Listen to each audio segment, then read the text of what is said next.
দেখেন সুন্নত কোথা থেকে আসছে। যারা বলেন মাজারে গিয়ে আল্লাহর ওলির কাছে চাওয়া, ওইখানের মাটি দুলা মাথায় মাখা, এটা তো শিরিক বিদআত। আপনারা দেখেন মাওলা হাসান আলাইহিস সালাতু ওয়াস সালাম 36 বছরের যুবক তিনি। মাওলা আলী কারামাল্লাহু ওয়াজহুর সাথে তিনি নাহওয়ানের যুদ্ধে অংশগ্রহণ করেন, সিফিনের যুদ্ধে অংশগ্রহণ করেন এবং জঙ্গে জামালের যুদ্ধে অংশগ্রহণ করেন।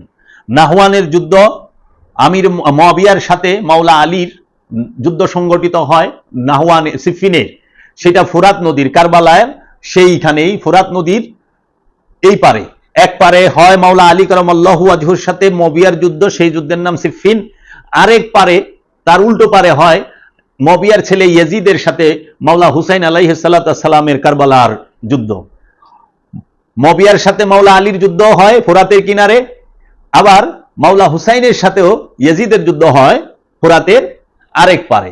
তাই আমরা দেখতে পাই মাওলা হাসান আলাইহিস সালাতু ওয়াস সালামের শিক্ষা এবং দীক্ষা সম্পূর্ণই আল্লাহর রাসূল মুহাম্মদ সাল্লাল্লাহু আলাইহি ওয়াসাল্লাম থেকে এবং মাওলা আলী কারামাল্লাহু ওয়াজহু থেকে এবং সাইয়েদেনা মা ফাতেমাতুজ জাহরা থেকে। মাওলা হুসাইন হাসান আলাইহিস সালাতু ওয়াস সালাম তাহারা যে নঙ্গরের যেই খাবার খেয়েছেন, যে পাতিলের যে হান্ডির খাবার খেয়েছেন, পৃথিবীর বুকে এত উঁচু মর্যাদার নঙ্গর দ্বিতীয় আর কেউই নাই। কিভাবে? সাইয়েদেনা মা খাদিজাতুল কুবরার নঙ্গর খানার মধ্যে কে কে খানা খাইতো? সাইয়েদেনা মা খাদিজাতুল কুবরার নঙ্গরের মধ্যে খানা খাইতো পৃথিবীর সর্বশ্রেষ্ঠ মহাপুরুষ আবুল কাসেম মুহাম্মদ সাল্লাল্লাহু আলাইহি ওয়াসাল্লাম, সৈয়দুল আম্বিয়া, সমস্ত নবীগণদের ইমাম যিনি, তিনি সমস্ত ওলিগণের ইমাম যিনি, সাহেবুল ফুকারা, ইমামুল ফুকারা, মাওলা আলী কারামাল্লাহু ওয়াজহু, যিনি সকল ওলির মাওলা, এমনকি আল্লাহর রসুলেরও মাওলা এবং আল্লাহর রসুল মাওলা আলীর মাওলা, সেই মাওলা আলী এবং জান্নাতের সরদারিনী নারী কুলের সৈয়দেনা মা ফাতেমা। আবার মা ফাতেমার নঙ্গরের মধ্যে খাবার খাচ্ছে পৃথিবীর সর্বশ্রেষ্ঠ নবী যিনি রাহমাতাল লিল আলামিন, পৃথিবীর সর্বশ্রেষ্ঠ রসুল যিনি সৈয়দুল মুরসালিন, এবং মাওলা আলী কারামাল্লাহু ওয়াজহু যিনি সাহেবুল জামাল এবং ইমামুল ফুকারা, যিনি সমস্ত ওলিদের ইমাম, সমস্ত ওলিদের মাওলা। আবার জান্নাতের সর্বশ্রেষ্ঠ দুই নওজোয়ান যাহারা জান্নাতের যুবকদের সর্দার, মাওলা হাসান, মাওলা হুসাইন, এবং জান্নাতের সর্বশ্রেষ্ঠ যে নারীকুল সর্দারিনী মা ফাতেমাতুজ জাহরা, এবং পাক পাঞ্জাতনের অন্য আরেকজন সদস্য হযরত সালমান ফারসি। দেখেন এই নঙ্গর খানার মধ্যে সাহাবায়ে কেরামও খাচ্ছেন, তো সেই স্তরে। তাই আল্লাহর নবী মুহাম্মদ সাল্লাল্লাহু আলাইহি ওয়াসাল্লামের বংশের কেউই জীবনে একদিনও কোনো মূর্তির পূজা করেন নাই। তারা কোনো প্রকার কোনো দুনিয়াবি কর্মের সাথে লিপ্ত নয়। যদি কেউ বলে তাহাদের কোনো ভুল আছে, সেই ব্যক্তির ভুল। কেন? যার সাথে খান্নাস রূপী শয়তান আছে তারই ভুল আছে। যার সাথে খান্নাস রূপী শয়তান নাই, রব রূপে প্রকাশিত বিকশিত, তার কোনো ভুল নাই। তিনি যাহা করেন আল্লাহর ইচ্ছাই করেন। মুমিন যাহা করে তাহাই ইবাদত, মুমিন যাহা করে তাহাই ইবাদত। মাওলা আলীকে জান্নাতি মুআবিয়ার বাপেও অস্বীকার করতে পারবে না। তাই মাওলা হাসান আলাইহিস সালাতু ওয়াস সালাম যখন মাওলা আলী কারামাল্লাহু ওয়াজহুর কাছ থেকে শিক্ষা দীক্ষা নিয়ে, তিনি সর্বশ্রেষ্ঠ হাফেজ ছিলেন, তিনি সর্বশ্রেষ্ঠ তাসাউরের সর্বশ্রেষ্ঠ একজন মহাজ্ঞানী ছিলেন, এবং তাফাক্কুর, তাতাব্বুর, তাকিলুন সমস্ত কিছুর মধ্যে তিনি আল্লাহর জাত নূরে নূরময় হয়েছিলেন। সেই মাওলা হাসান আলাইহিস সালাতু ওয়াস সালাম মাওলা আলী কারামাল্লাহু ওয়াজহুর শাহাদাতের পরে যখন তিনি মদিনা এবং এই জাজিরাতুল আরবের মধ্যে এই হেজাজে মক্কা, হেজাজে মদিনা এই অঞ্চলের সমস্ত শাসনভার গ্রহণ করেন, তখন তার বিরুদ্ধে দাঁড়ায় মুআবিয়া, যিনি হিন্দার ছেলে, আবু সুফিয়ানের ছেলে। তাকে সমাজের অনেকে আমিরে মুআবিয়া বলেন। তিনি মাওলা হাসান আলাইহিস সালাতু ওয়াস সালামের সাথে যুদ্ধ বাঁধালেন এবং আন্দোলনে নামলেন। আমির মুআবিয়া মাওলা আলী কারামাল্লাহু ওয়াজহুর বিরুদ্ধে বিভিন্ন প্রকার অবৈধ এবং অযৌক্তিক যে যুদ্ধগুলো করেছেন, মাওলা আলী কারামাল্লাহু ওয়াজহুকে সে সবসময় তার সাথে শত্রুতা পোষণ করতেন এবং মাওলা আলীকে সবসময় তিনি তার সম্পর্কে বাজে মন্তব্য করতেন এবং গালিগালাজ করতেন। তখন আমির মুয়াবিয়ার সাথে যখন মাওলা আলীর যুদ্ধ হয়, মাওলা আলী তখন আমির মুয়াবিয়াকে কঠোর হস্তে দমন করেন। সিফফিনের যুদ্ধে সর্বপ্রথম রাজনৈতিকভাবে কোরআনকে ব্যবহার করে, ধর্মকে ব্যবহার করে যেই ব্যক্তি, তার নাম হচ্ছে মুয়াবিয়া। সিফফিনের যুদ্ধের সময় মুয়াবিয়া বল্লমের আগায় কোরআন বেঁধে দিয়েছিল।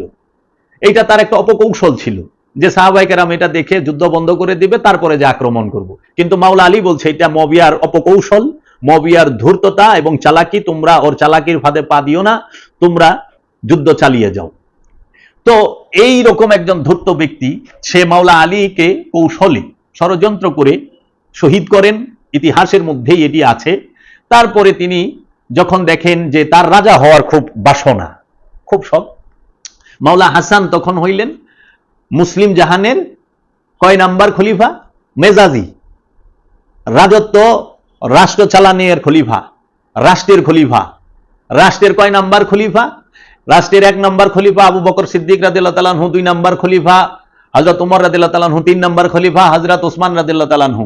আর রাষ্ট্রের 4 নম্বর খলিফা হচ্ছেন মাওলা আলী কারামাল্লাহু ওয়াজহু। রাষ্ট্রের 5ম খলিফা হচ্ছেন মাওলা হাসান মুস্তাফা আলাইহিস সালাতু ওয়াস সালাম, তিনি। আর রসুলের হৃদয় রাজ্যের খলিফা, আনা মদিনাতুল ইলমি আলিউ বাবাহা, এলেমের রাজ্যের খলিফা, এলেমের শহরের খলিফা, এলেমের শহরের দরজা, রসুলের নূরের খলিফা একমাত্রই হচ্ছে মাওলা আলী কারামাল্লাহু ওয়াজহু। মাওলা আলী হচ্ছে দুই দিকেরই খলিফা, বাহিরের এবং ভিতরের। ইসলামের 2 দিকই আছে, বাহির এবং ভিতর।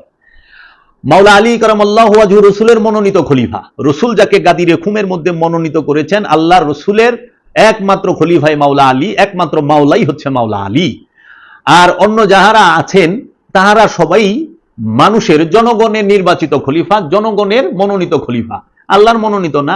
মানুষের নির্বাচিত খলিফা রাষ্ট্র চালায়, আর রসুলের নির্বাচিত খলিফা সে আধ্যাত্মিক জগৎ পরিচালনা করেন, হেদায়েতের রাজ্য পরিচালনা করেন, মুক্তির রাজ্য পরিচালনা করেন।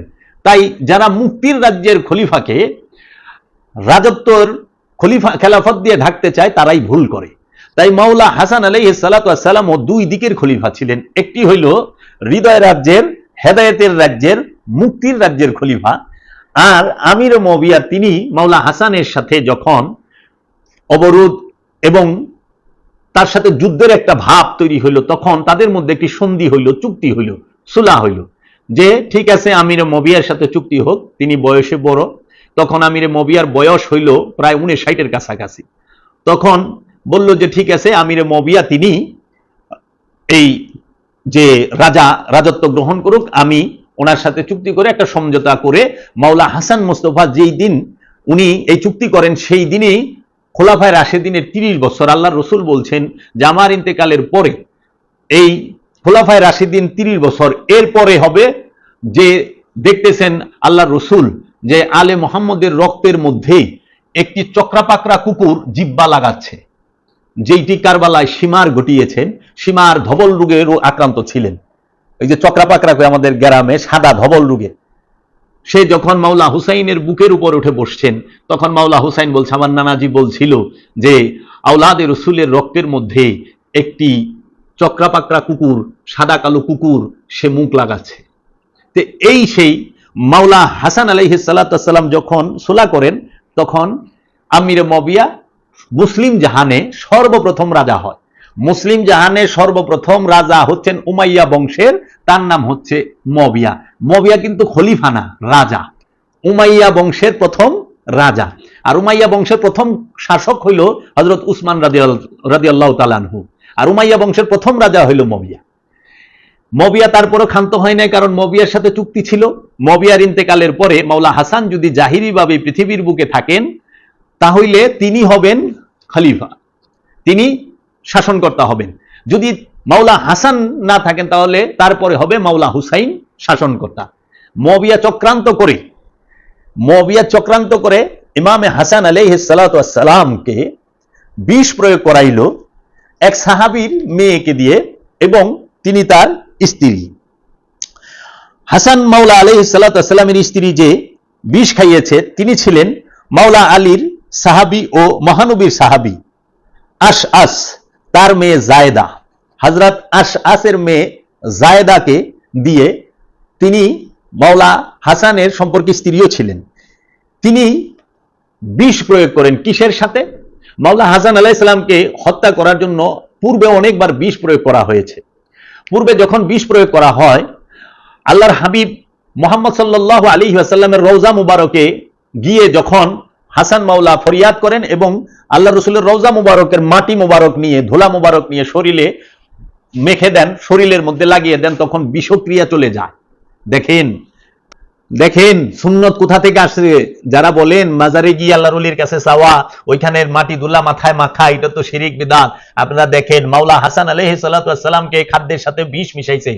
আল্লাহর রসুলের সন্তান নাতি মাওলা হাসান দৌড়ায়া যখন এই বিষক্রিয়া হয়েছে, আল্লাহর রসুলের নাতি মাওলা হাসান তিনি নানাজির রওজার সামনে গিয়ে ফরিয়াদ করেছেন, দয়াল রসুলের রওজা মোবারকের মাটি শরীরে মেখেছেন, বিষক্রিয়া শেষ।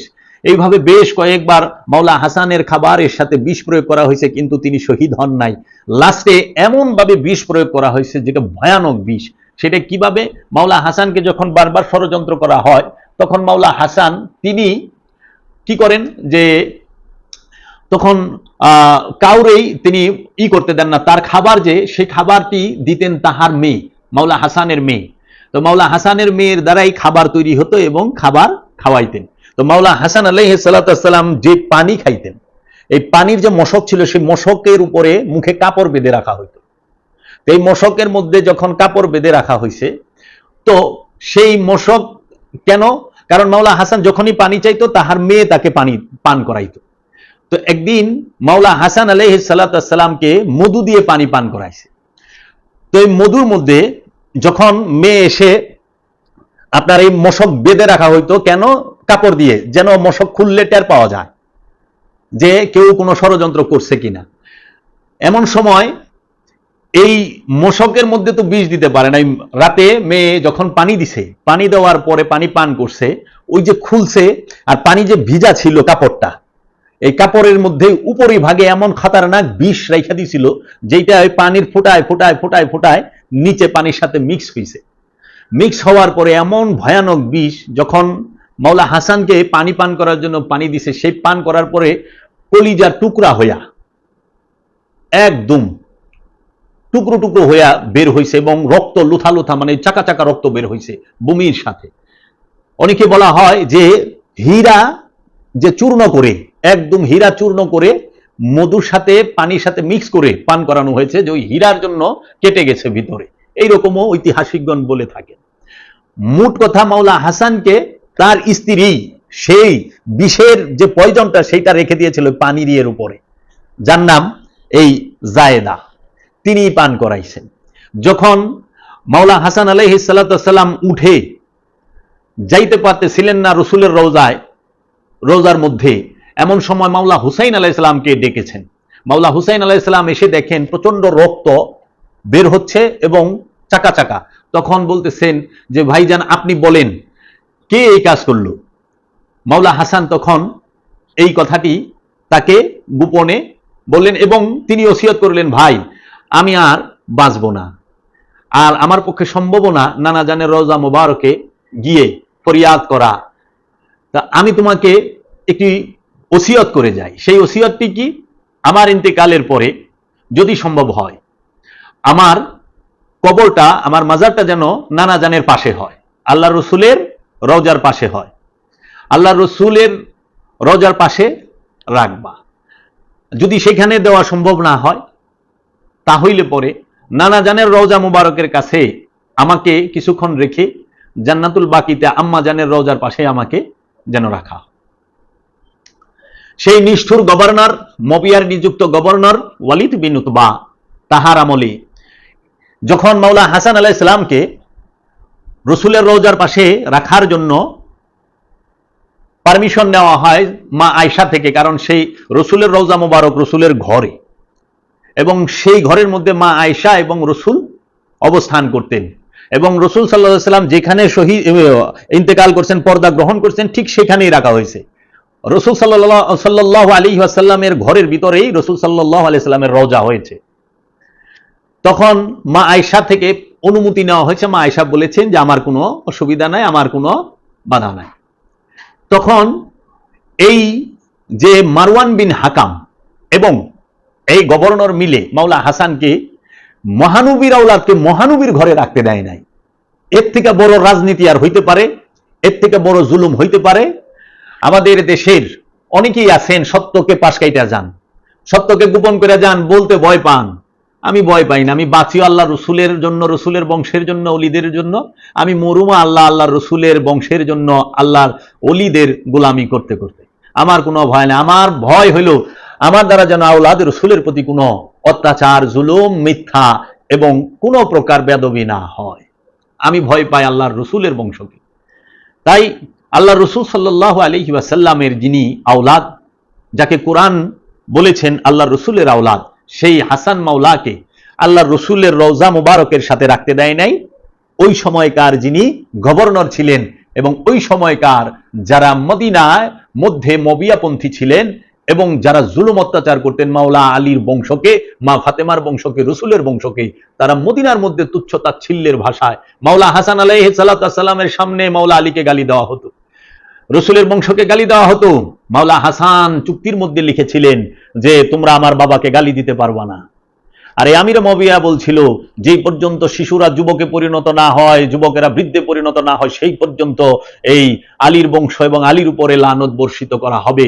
এবং ৭০,০০০ মসজিদ নির্মাণ করে ৭০,০০০ মসজিদের মধ্যে মুআবিয়ার নিযুক্ত বেতনখোর মৌলবীদের দ্বারা এই জুমার খুতবার আগে, জুমার খুতবার পরে সর্বসময়ে আল্লাহর রসুলের বংশধরকে, পাক পাঞ্জাতনকে, মাওলা আলীর বংশকে সব সময় অভিশাপ বর্ষণ করা হতো, গালিগালাজ করা হতো। গালিগালাজের রেওয়াজ চালু হয় মসজিদের ভিতরে, মারামারির রেওয়াজ চালু হয় মুআবিয়ার আমলে। আমি জাজমেন্ট না, আমি জাজ করি নাই, উনি যা করছেন আমি তাই বলছি, ওনার কর্ম বলছি। উনি কি জান্নাতে যাবেন না জাহান্নামে যাইবেন এটা রব্বুল আলামিন আর রাহমাতাল লিল আলামিন বিচার করবেন। উনি কি ইমানদার থাকবেন না বেঈমান হবেন সেই দায়িত্ব আল্লাহ রসুলের, আমার না। কিন্তু উনি যা আমির মুআবিয়া যা করেছেন আমি সেটাই বলতেছি এবং এটার ঐতিহাসিক সত্য, এটা মানতে হবে। সবাই মানে, সবাই মোটামুটি এইটা জানে এবং কেউই আমির মুআবিয়াকে নিয়ে এত ভালাভালি করে না। আর যারা করেন তারা তো মুআবিয়ার বংশধর, করবে, এটাই স্বাভাবিক। কারণ বেতনটা তো তিনিই চালু করছেন, বিরাট বড় উপকার করছেন না, চাকরির ব্যবস্থা করছেন, কর্মের ব্যবস্থা করছেন, বেতনের ব্যবস্থা করছেন, তো তারা তো তাই বলবে। আল্লাহর নবীর বংশ তো চাকরির ব্যবস্থার এই বেতনের ব্যবস্থা করেন না, তারা মহব্বত শিখাইছেন। তাই আমিরে মুআবিয়ার আমলে এটা হলো। তা আমিরে মুআবিয়া কি এই দায় এড়াইতে পারবেন? মানলাম মাওলা হাসানের সাথে, হাসানের হত্যার সাথে তিনি গুপ্তভাবে জড়িত, ষড়যন্ত্র করেছেন, কিন্তু রওজাতে রাখার সময় তো সে প্রত্যক্ষভাবে জড়িত, তার আদেশেই তো এটা হয় নাই। তখন আমিরে মুআবিয়ার আমল শাসন আমল।